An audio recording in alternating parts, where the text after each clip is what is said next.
Great. My name is Kathleen Clyde, co-chair of the commission, along with a great co-chair in Greg Moore and our vice chair, Janice Brock, and quite a collection of esteemed co-colleagues serving on this commission.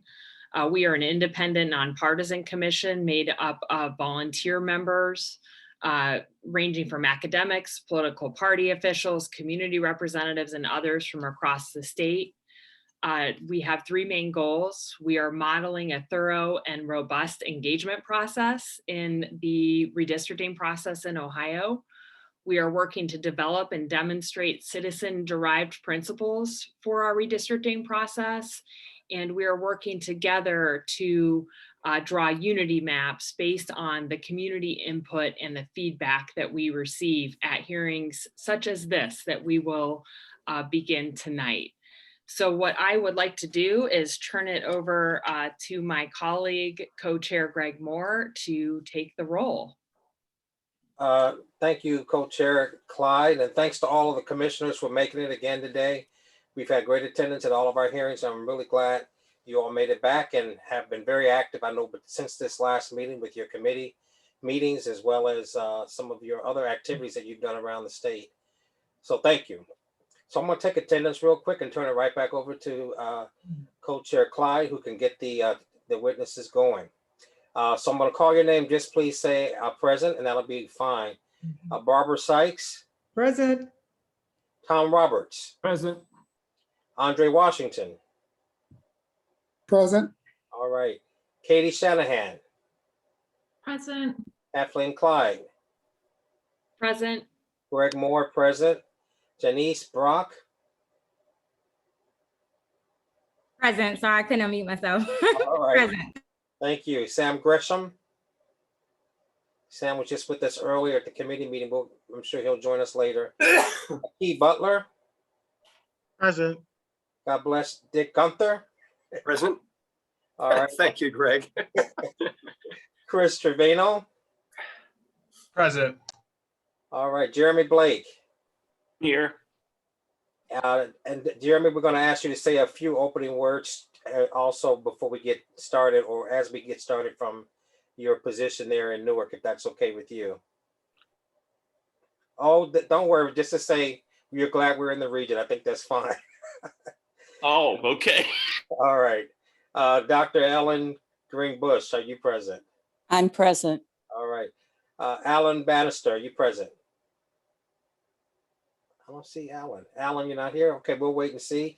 And Amina Barini, are you here with us? I'm present. Amina Barhumi. Barhumi. Thank you again. That's more than a quorum. We're ready to do business, and I'll turn it back over to Kathleen. Great. Thank you so much, Greg. With that, Janice, let's have you give us a quick update after we hear from both of our mayors who are in attendance tonight. I know that both Mayor Brown and Mayor Feeney are on a tight schedule, but before we turn it over to them, I'd like to go to Jeremy to welcome us here on behalf of the region that we're focused on hearing from tonight. Well, thank you both Co-Chair Moore and Clyde and commissioners. You know, it's a pleasure to have these regional meetings across our state, and then tonight to hear from some fantastic leaders representing in this region of the state. You know, I am in Licking County, Newark, but we have several representatives from the southeast part of the state. It's a great part of the state, and you know, we most definitely, many times when we talk about redistricting, we hear about sort of the urban issues related to redistricting from our hearings in Toledo and Cleveland and Akron and those areas. But tonight I'm excited to hear from our leaders and their testimony, which they'll provide as it relates to sort of the more rural communities in our state. So greetings and welcome to everybody, and looking forward to hearing the testimony tonight, as all of you are as well. Thanks so much for that, Jeremy. And without any further delay, let's go to what we're really all here for, and that is to hear from the public and the leaders throughout the regions in Ohio that we care about, hearing about how redistricting and gerrymandering impact your community. We want to hear from you, and we're very glad to have you with us tonight. I'm going to kick it off with the esteemed mayor of Youngstown here with us tonight. I know that he is interested in this topic. We had a tough schedule the night that we were focused on the Northeast Ohio region, but we're really glad that we could squeeze you in tonight. We're honored to have you here. And Mayor Brown, the floor is yours. Thanks again for coming. Well, first of all, thank you for having me. And I'm glad you guys had an opportunity to let me share my thoughts and my opinion. And I always tell people, everybody's entitled to my opinion. As mayor of the city of Youngstown, I'm the 51st mayor of the city of Youngstown, but I'm excited that we have this Ohio Citizen Redistricting Commission. You hear about redistricting and you just don't realize how you think it's far away, but it's really close. It is really right here where we are right now, and it will change the future of generations. It will change the future for me as the city of Youngstown. This will change how we govern, or how we will be governed for the next 20 to 30 years. And when I'm not in elected office, my grandkids or my children they'll feel the effect of this. One of the things I really want to make sure that we're really clear and focused on is that this must be a transparent process. I want to make sure that everything's transparent. I understand, when people are making decisions, and I think this is your process is clearly what transparency looks like. What people want to, it's always when you have the input from those who live, work, and understand the process, and they have their voices heard. It's very, very clear. So let me just be clear that transparency is one of the things I think we need to make sure that we have. But also for me, coming from the city of Youngstown, inclusive. It has to be very inclusive. It cannot be one demographic. It can't just be one. It can't be one economic. It can't be one party. As much as many of us may say that's the fight, but it all has to boil down to the educational background. So it has to represent those individuals who live in that district, but it also has to have input from all parts of that district to really get a good understanding and a good sense. And I want my vote to count. And when I cast a vote, I want to make sure it counts. I just don't want to be added on, and early on, if they vote in one part of the district and they know the numbers, they say, well, it's no sense in voting because they've already picked or made a decision. And right now, we're at a point right now, we need more individuals to engage in voting, have a sense that their vote really counts. And if we don't, it will never happen. And I want to make sure that I want to take this away, that this can't be urban versus rural. This have to be about the people versus the people who want to get votes and to be heard. So it's not urban versus rural. It's the people who want to vote, who want to be heard. And it can't be one-sided. Inequality has to be a focus, and making sure they have the best interest. I want my representative to live, to work, and understand the district where they represent. I don't want them they don't have to see us. I need them to have a sit down or some proximity to where we are. So that to me is kind of I don't know if that was my 3-minute or my 2-minute elevator speech for anyone who wanted to hear me today. It's clear. It's got to be transparent. We have to be inclusive. I want my vote to count, and I want it to be fair. Thank you so much, Mayor Brown. We're very honored to have you here, everyone. Youngstown Mayor Tito Brown. Tito, we know you have to get going, but we are so pleased that you were here and gave us your thoughts on this important topic. So thank you so very much. And thanks for thinking about me. And good luck. I'll continue to follow what you guys are doing. And from the bottom of my heart, to citizens of Youngstown, thank you for what you're doing on this matter. We appreciate you. Thank you. Thank you. We have quite a esteemed panel here of mayors. And next, I want to move down into Southern Ohio. We're lucky to have him with us here tonight. We have Chillicothe Mayor Luke Feeney. Luke, thank you for coming, and the floor is yours. Thank you, Kathleen. Thank you, Commission, for giving me the opportunity and really the state the opportunity to weigh in. And thank you to Mayor Brown for his words. I think that, really, those of us in politics, who spend day in and day out working within government and looking at district lines and that sort of thing, this is a confusing topic, I think, even for us. And if you look at the way lines across Ohio are drawn, I think it's no secret that we have some of the most rigged districts in the country. And so if it's difficult to understand and explain for somebody who's sort of in and around politics, I think that it's even more so difficult for our communities and our voters, taxpayers to understand. And so I think the transparency that Mayor Brown talked about, and really developing and adhering to a process that relies on the people and the communities, and is not something that's done in back rooms. It needs to be fair and open, and really in an era where I think that distrust of government is at perhaps an all-time high. I think that coming up with a transparent process, actually sticking to the transparent process that our constitutional amendments have created for us, will really do wonders for reestablishing some faith and confidence in government. If you can look at your district lines and understand how they were drawn, not be confused why your city is split in half, or why your neighbor, within your county has somebody different on their congressional ballot, and then let alone look at the map and try to make sense of it. I think that those maps that make no sense really work to erode confidence in the system. And so I think that if these lines and if this process is done in a way that's transparent and people can feel confident about it, that will really give voters the belief that their vote is going to be heard and their voice is going to be heard and their ballot counted.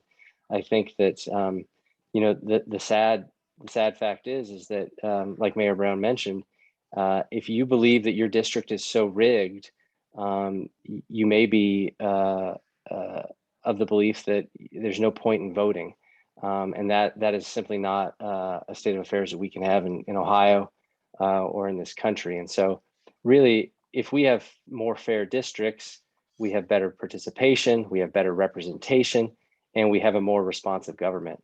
And I think we do a 10-year census, and then this will dictate the next 10 years. But I think it's much more than just the lines. I think it really speaks towards what citizen engagement looks like over the next 10 years, what that disenchantment looks like versus the feeling that voices are being heard again.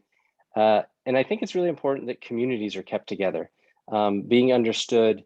Why really, when somebody asked me today, well, why is this part of Ross County split right in half, and why is that line there?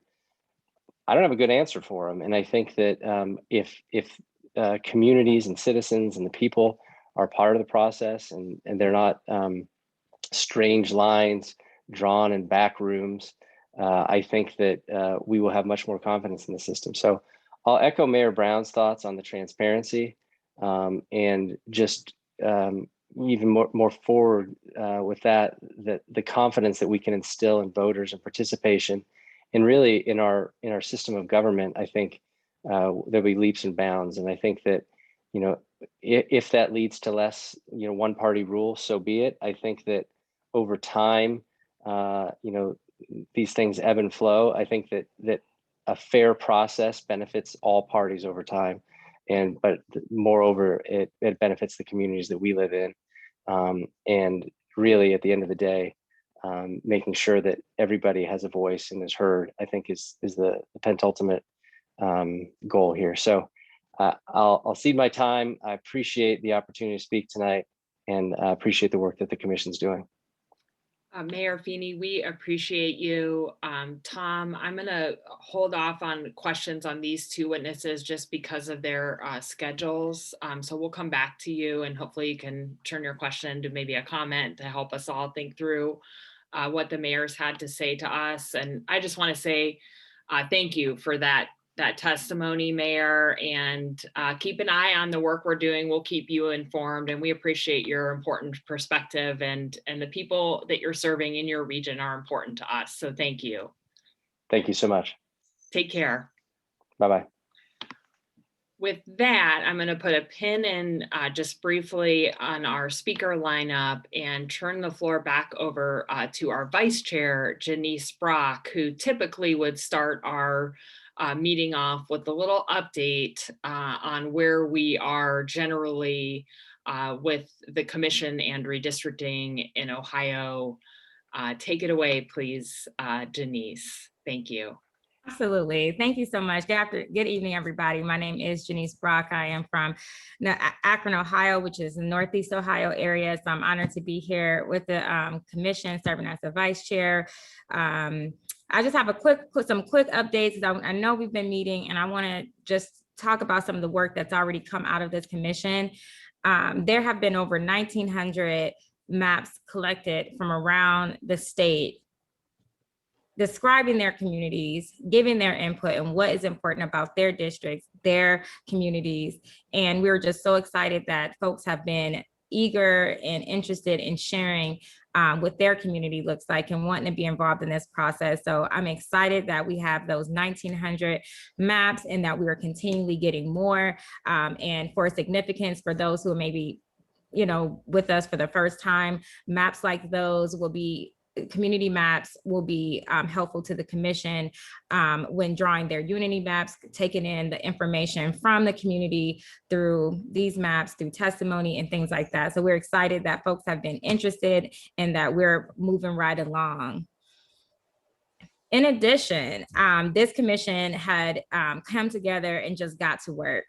They decided in order to continue to move the work forward of this commission, that this commission needed some working groups to really get down in grassroots form and make sure things are happening. So this commission came up with 4 working groups. The first being public relations, which is led by Al Bannister. The minority representation group, which is led by the Honorable Barbara Sykes. And then the third group is community engagement and outreach, led by Dr. Ellen Green Bush. And the fourth group, map criteria, led by Dr.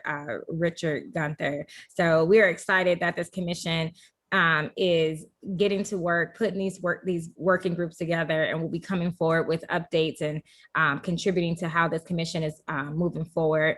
We're doing this honestly to honor why we came together in the first place, which is to model a community-centered and citizen-driven redistricting process. We're committed to doing so, and we hope you stay engaged. Thank you so much for your time to give a quick update, and I'll turn it back over to our chair, Catherine Clyde.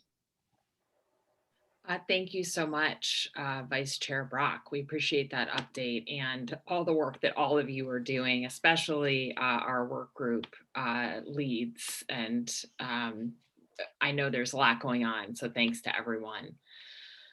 With that, let's go back to our speaker lineup. And last, but certainly not least, in our lineup of mayors, it's really good to see you here, Athens Mayor Steve Patterson. Steve, the floor is yours. We'd love to hear your thoughts. Thank you, Chair Clyde. It's always a privilege and an honor to be with you and with all of the commissioners. So a big thank you to all the work that you're doing. You're going to hear a common theme: transparency. That you heard from my good friend Mayor Tito Brown, as well as my good friend Mayor Luke Feeney. We're all waiting anxiously to see the census numbers roll in, not just for our own communities and our counties, but again, to see what things are going to look like when it comes to redrawing the district maps. In 2015 and 2018, Ohio voters decisively rejected the partisan gerrymandering. Ohio voters have voted for the 2 redistricting reforms, and this was going to help guide us in drawing these new district lines, for the new legislature, as well as congressional districts.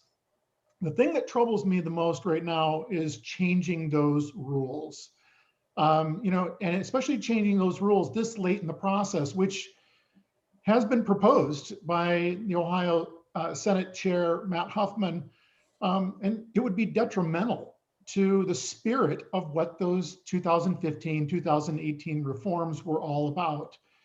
You know, the state needs to stick with these plans as we roll forward instead of pushing the partisan gerrymandering, which has harmed us. It hasn't improved us at all in the state of Ohio. You know, it's diminished the representation of the voters here in Athens County. I would contend throughout all of southeastern Ohio and Ohio in general. The other thing that we need to be, I think, really mindful of is to make sure that this is a 10-year map, not a 4-year map. You know, the 4-year map is an option under the current rules if there's no majority party buy-in. So we've got to make sure that these are 10-year maps. Let me kind of wrap with some numbers for you, because I'm a former professor and I'm a numbers person, and all mayors should be numbers people. In 2020, 41% of Ohioans voted for a Democrat state rep candidate, yet the Dems only obtained 35%. For Congress, the number was 42%. And the seats gained were only 33%.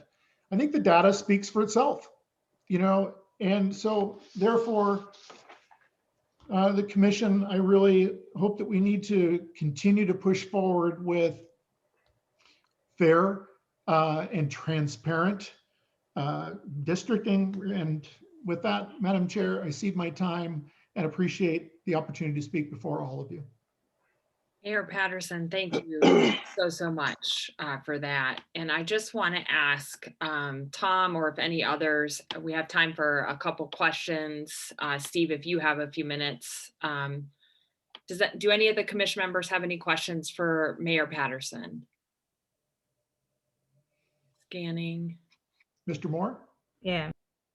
Well, first of all, yes, thank you, Mayor Patterson, for coming. I think I mentioned I'm an Ohio University alumni, so I feel really happy that you made the cut here tonight, and also to acknowledge the work that's being done at Ohio University around the legacy data analysis that's going to be happening in August. So we're all anxiously awaiting that information. But thank you for taking the time, and thank you for the leadership you've shown on this issue in Southeast Ohio. And turn it back over to you, Tom. I'm sorry, I didn't want to step in front of you there. Well, I'd really, Mayor, thank you for joining us. We have a NAACP unit now in Athens, so I hopefully get over to visit you and get to visit that unit. I would like you to share those statistics you share with us, put them in writing and send us to us. That's the kind of information we need to have. I was going to ask the other mayors as well, because I think when we look back and we see how the lines are drawn, and we are nonpartisan as an organization, but we only have 6 Democrats in the Ohio Senate, a body that I served in. Something tells me the map drawing is terribly wrong. So if you would share those numbers with us, we can put them in our report. I'd like to follow up later on. But good seeing you, Mayor, and look forward to visiting. Thank you. I will absolutely do that. Thank you. All right. Thanks to my colleagues, and thanks again, Mayor, for being with us tonight. Great to hear from you. With that, we will go on to next up on our agenda. It looks like after some technical difficulties, we're very glad to have Royal Mayo here with us this evening. Royal, it's my understanding that you are coming in from Steubenville this evening, and you're a member of the NAACP. We're glad you're here, and the floor is yours to talk to us a little bit about your views on redistricting and gerrymandering in Ohio and how we can listen and be helpful. Uh-oh, you're muted. Can you hear me now? Yes, we can. Thank you. My passion is the NAACP.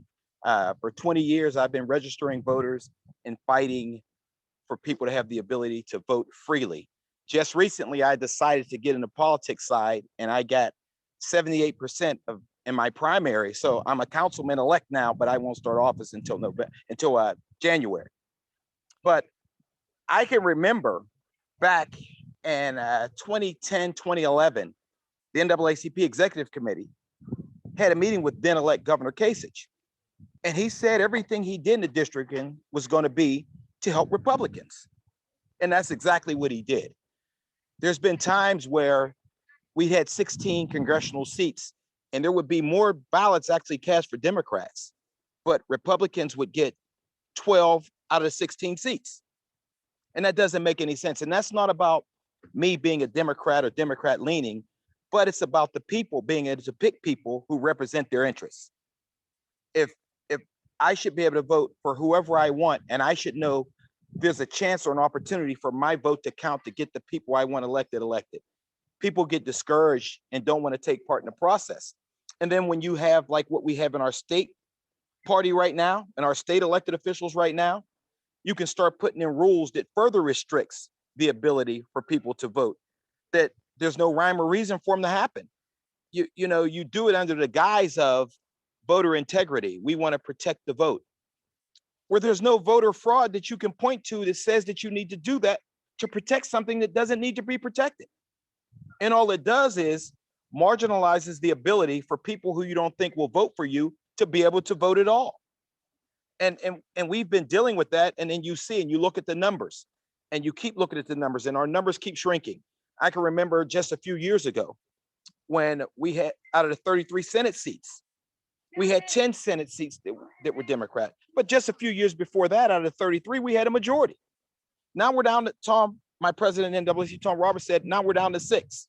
Now, of course, it's not about partisanship. We're not talking about just getting Democrats elected, but what we're talking about is the ability for the citizens of the state of Ohio to elect whoever they want to represent them. And the way it's set up now, and with this redistricting coming, if we don't watch, if we don't cross all our T's and dot all our I's, it'll be like that for another decade. And that's what I'm afraid of. That's what I want to see corrected before it's a problem.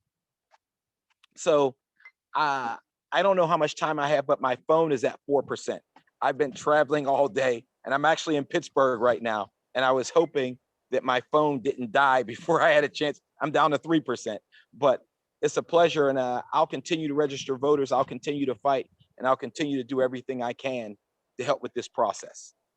Well, congratulations, Councilman-elect. We're so glad we got to hear from you, knowing that. Please be safe.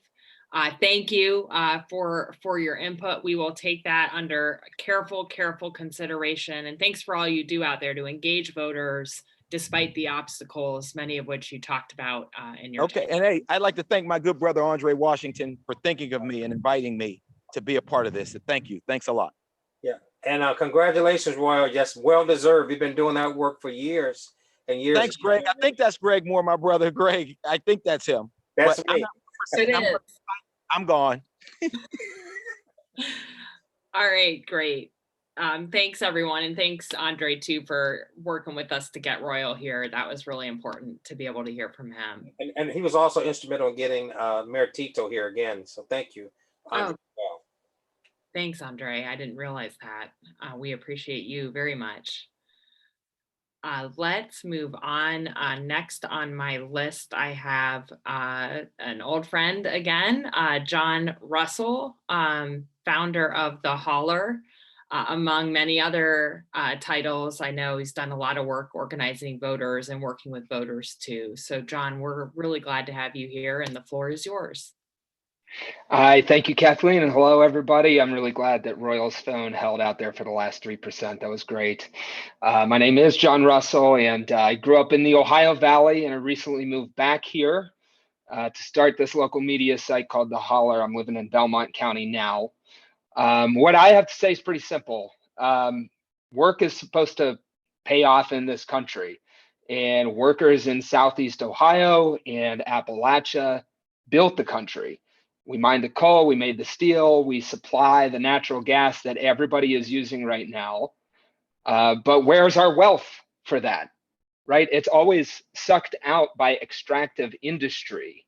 And it's the same extractive industry that has teamed up with Republicans in this case to use gerrymandering, one-party control, political corruption, to rig the system in their favor and take away the dignity of the work that happens here in Southeast Ohio and in Appalachia.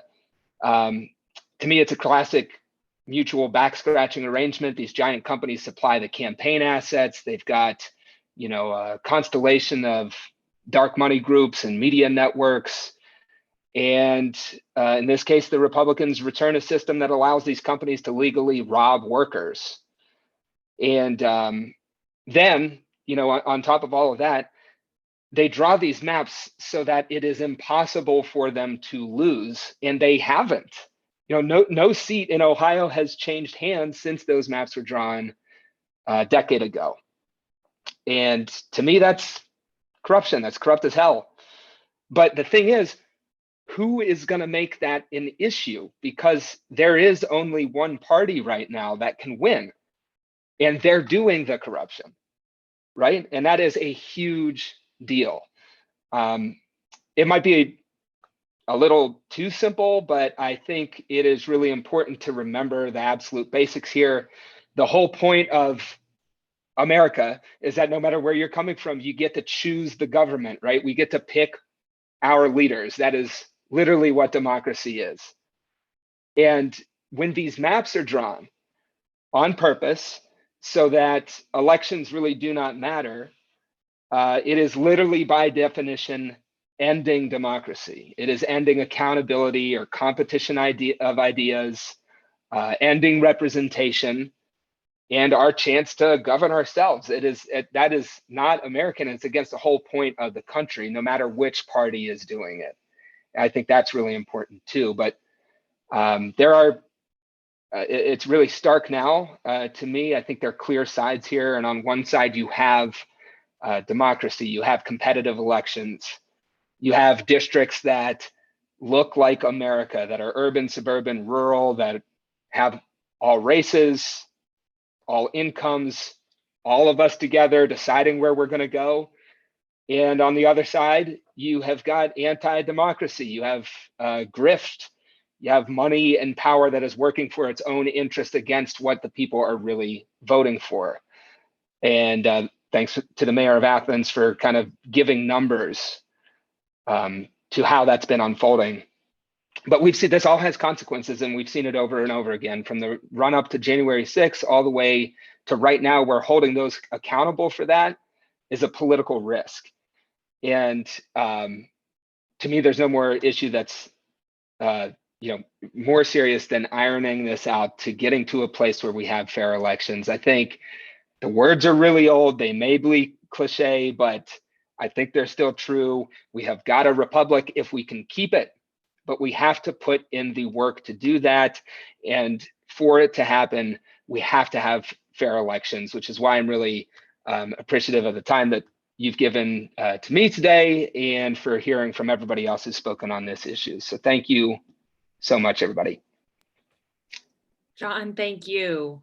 Thank you so much for your work. And it looks like we have a question or a comment. We have time for a couple of those. So let's start out with Vice Chair Janice Brock. Well, thank you so much. But first, thank you, John. You're obviously a good friend of mine, and I love hearing from you.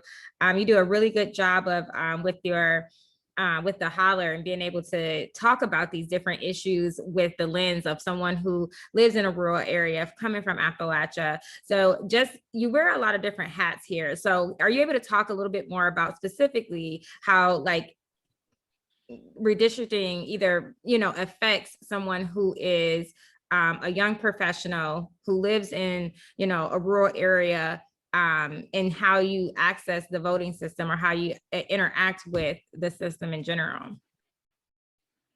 Yeah, well, thanks, Janice. It's good to be on with you too. To me, it's really simple. There are, this region, the one that I'm from, it's always overlooked. It's left behind. It really isn't represented the way that the people here are voting. Because these lines are so intentionally drawn to favor one political party, you have thousands of voters all across the 6 congressional districts, Southeast Ohio, Appalachia, whose vote for the country, for the direction of where we're going, is not heard. And then why that really matters is it gets amplified in media stereotypes about the region. Everybody thinks this is Trump country. This is the way it's always going to be. 15 years ago, this part of the country was as blue as it is red today. And at the end of the day, it isn't about party or which party is winning. It's about the voices of the people right here being heard. And with the maps that we have right now, that is standing directly in the way of the folks that are voting here to have their interests heard, especially when they're contrasted against the kind of extractive industry that's always been here. People are working very hard. They should be able to enjoy the fruits of their labor, and they deserve policies that are on their side. But these maps take that voice away, which is why this is really important. So thank you. Thank you, John. Next, we have a question or comment from Chris Taverner. Chris?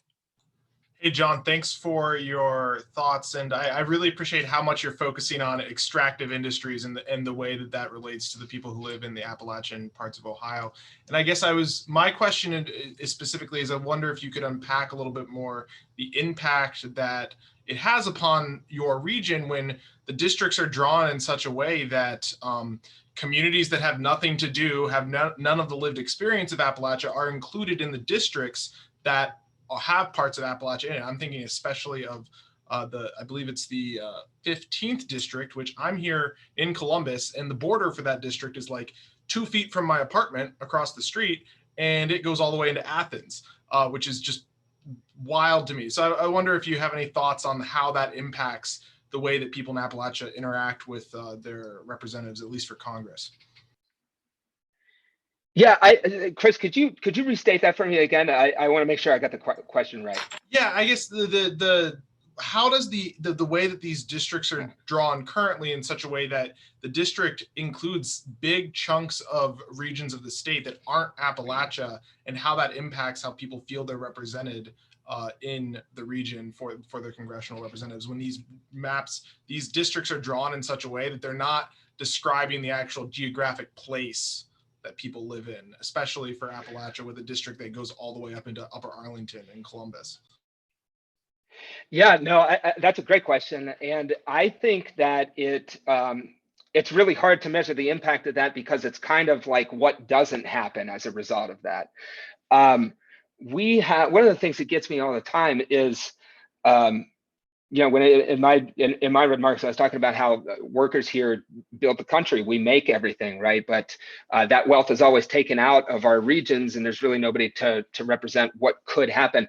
I mean, we are facing so many problems, but if you just take climate change, right? Everybody needs to row in the same direction to solve this problem. But the solutions to a giant problem like that could come straight from the blue collar workers that live in this region of the country. We need to rebuild every single building. We need welders and HVAC folks. We need manufacturing for all of this. All of that is right here. But the political will to put something together to actually come up with a solution always runs up against the rocks of these maps that were drawn to make sure that it could never succeed, right? So that's why I think it's so important to fix the issue. Great. Thank you, Chris and Janice and John, especially to you for being with us here tonight and giving us that Southeast Ohio perspective that we are so in need of as we go around the state and hear from folks about this process. So thank you.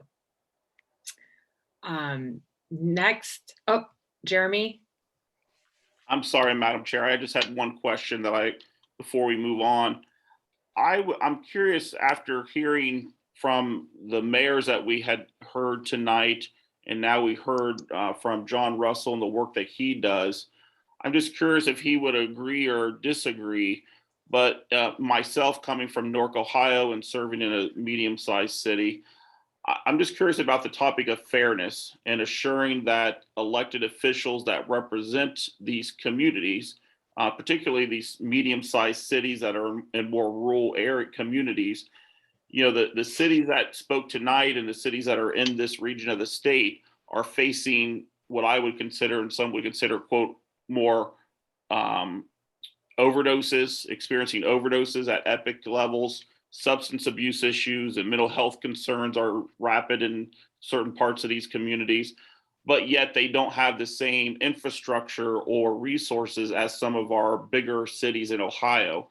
And so I think it comes down to how our advocates, how our elected officials that represent these communities are advocating for these quote unquote urban issues, even though they're happening in medium-sized cities. And I was wondering what John's would agree with that, or what his thoughts might be on that particular issue.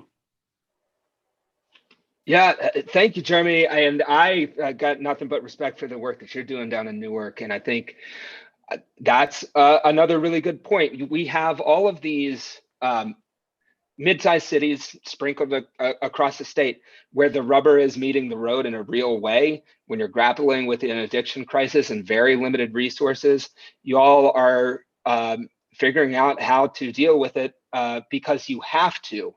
And one of the things that stands out to me is that when one of these cities figures out something that should be copied elsewhere, should be lifted up and put into federal law, or at least made to have resources.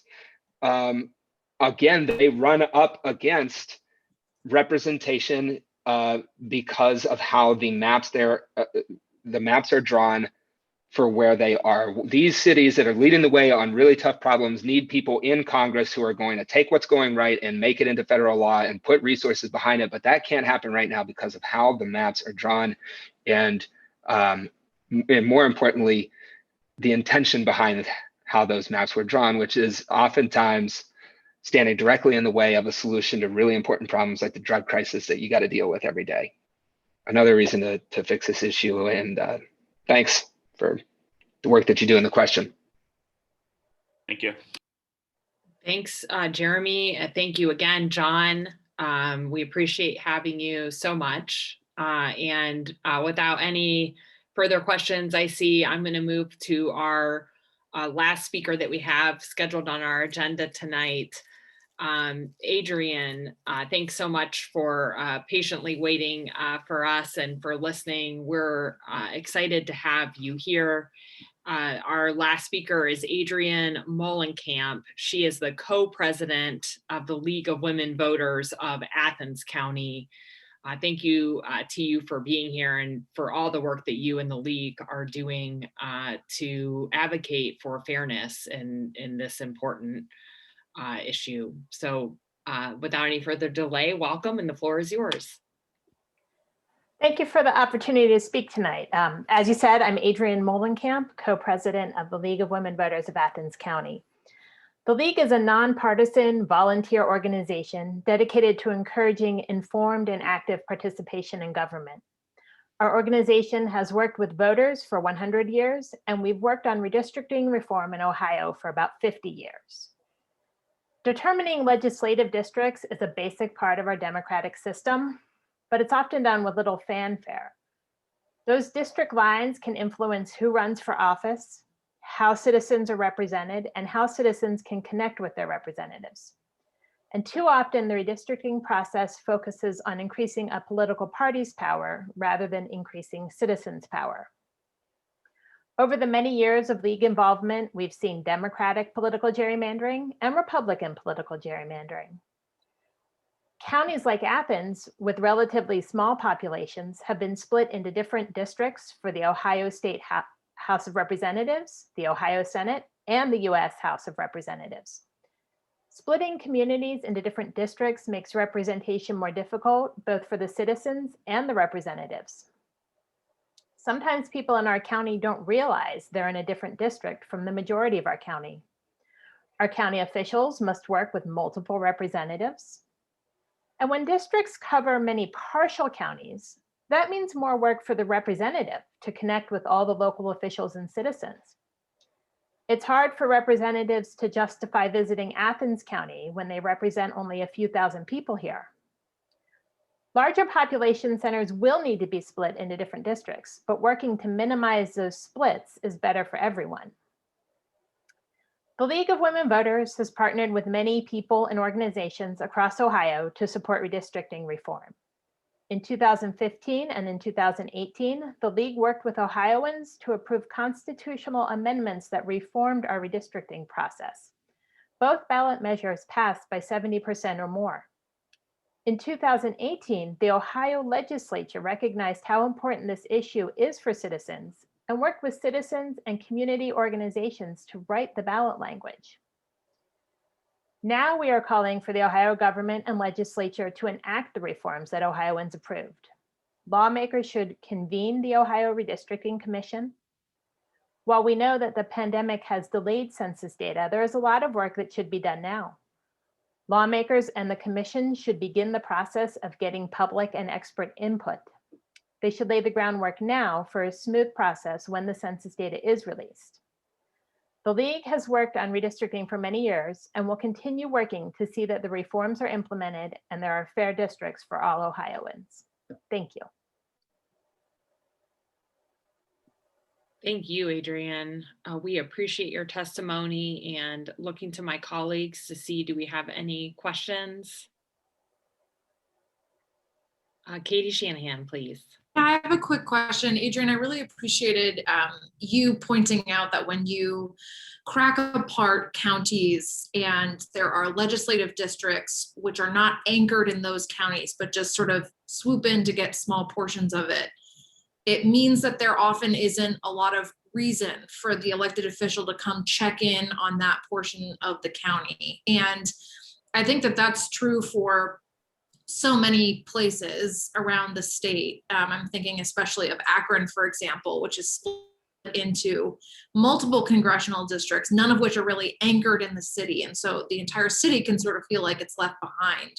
And I'm wondering if you can just sort of reflect on that and talk about what that experience is like, either at the state legislative or congressional level where you're from in Athens County, feeling that sort of isolation from your representative and what it means for your ability in your community to get the issues that you care about addressed in a way that is reflective of how you feel about them. Yeah, I know a lot of people in Athens County feel like their representatives aren't really listening to them or taking them into account. I live in Athens City, which is in the 15th district. So we're most recently have been represented by somebody who lives in Columbus. And so, even though most of our county is in their district, it was very rare that they were able to make the time to come down and actually visit our county and see what was happening here. And I know in our neighboring 6th congressional district, there's just 2 townships in Athens County that connect bigger portions of that district. And I can't imagine that I don't live in those townships, but I imagine those people hardly ever hear from or see or know what their representative's up to. The news about their representative doesn't make the major news outlets in Athens County, or at least not as frequently. So it's got to be harder to get information about what's going on.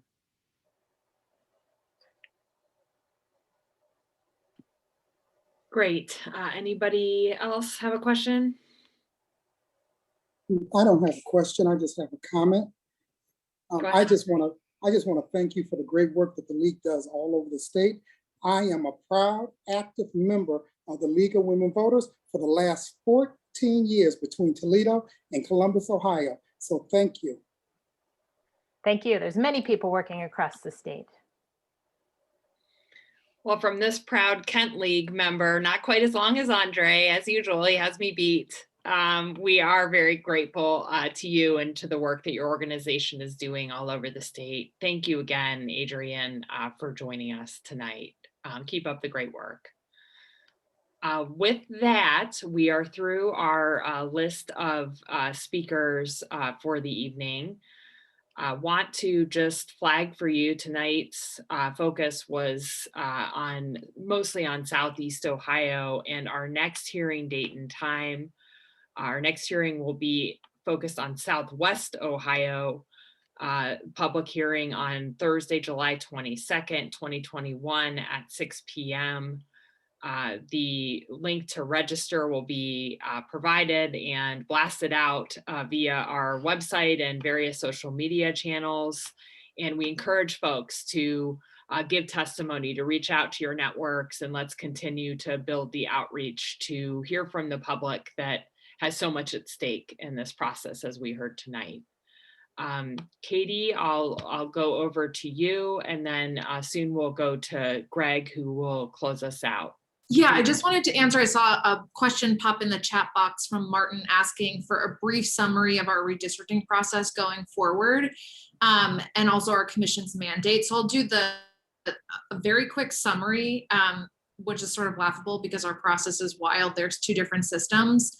What I'm gonna actually do is drop a URL in the chat box. If you go to equaldistricts.com, there is a drop-down bar at the top that says Understanding Redistricting. And if you click on that, there's a link there that explains the entire Ohio redistricting process. But basically, there is a new 7-member commission that is not this one, part of the official process. It draws our state legislative map. Our legislature is mostly in charge of drawing our congressional map. They both get started. They should get started now, but they will, fingers crossed, earnestly get started when the census data comes out on August 16th. And there are multiple chances to get bipartisan agreement for a 10-year map, but there's also a 4-year map option. That's maybe the shortest summary I've ever given of that process. But if you go to equaldistricts.com, there's a good explainer of the whole process itself. And then I'll turn it over either to you, Kathleen, or Greg, to talk a little bit about the mandate of the commission itself, which is obviously a little separate from the official process, but wanted to jump in there really quickly. We appreciate that, Katie, and my apologies. I was checking the Q&A, but had lost track of the chat. So I'm glad that you bring that up to us. And without any further delay, just because we're getting close to the 7 o'clock hour, I'm going to turn it over to you, Greg, to close us out and also offer some remarks. And let me just say thanks to everyone for joining us, both from the public and to all of our commissioners, and especially to my co-chair, Greg Moore. Thanks, Greg. Well, thank you, Kathleen. And let me just thank again all the speakers and all the people who gave testimony, all the people who worked to get the folks who did speak here tonight. It's all appreciated by everyone on the commission. I want to say something a little different than I normally do when I close. It's about my life experience has been in Cleveland, as you all know, and I spent several decades in Washington, D.C., but I also lived for 5 years in Southeast Ohio when I was a student at Ohio University. I was very active in that community, and I did notice and learn a lot of things about the region as I went there. OU, as you might know, have 5 regional campuses in Southeast Ohio. So they anchor a lot of the economic and the educational development of that region, and it's even growing further even now. 2 things I wanted to point out. One is that I was shocked to learn just in the last couple of years that the Athens County population of African Americans was over 1,000 people. Now, I don't know if that's going to bear itself out in the census, but I do know the African Americans who we have talked to have said, I'm not sure we're counted. I'm not sure people realize, but we do meet and we do gather. And when that student population comes, it could be double that or triple that. So there is a diverse community in Athens County that I want to make sure people understood. The other thing, and I'm glad John is still on the line, I used to go, when I was driving through some of those cities getting to the regional campuses, you would see these little mill towns that had been converted from washed out mills that closed 30 years ago to people who were coming back, creating farms and creating industry and craft beer, breweries, and all kinds of things. Those kinds of people, small business people, exist in that region, and they can help with this mapping process as well. The other point I want to make was if you're ever in a car driving from Columbus to Athens, your phone will go out. So don't do any long distance calls on that one. And that's because there's a broadband issue there. And I'm sure Adrian and John are more than aware of this than I am, but the broadband issue is something that I believe this region can certainly get a lot out of through the redistricting process. And of course, the alternative energy opportunities there for wind and solar are just limitless. So just as a person who studied Southeast Ohio and saw, you know, as much poverty in Southeast Ohio as I've seen in Cleveland, Ohio, it does exist. And it is a part of our coalition of people we're trying to bring together to help build this community of interest around this area. So with that, I want to thank you all again. Now you know a little bit more about me than you probably did before, but it's a region that I care a lot about because of my experience with Ohio University. And I'm hoping that we can have a great, successful hearing in Southwest Ohio when we get over to the other part of the state. But again, thanks, Jeremy, for that opening remarks. I know you do a lot of work there in Newark, and just proud of all of you for your work you did this week. So thank you. Right, and with that, this public meeting is adjourned. Thank you so much, everyone, and see you real soon.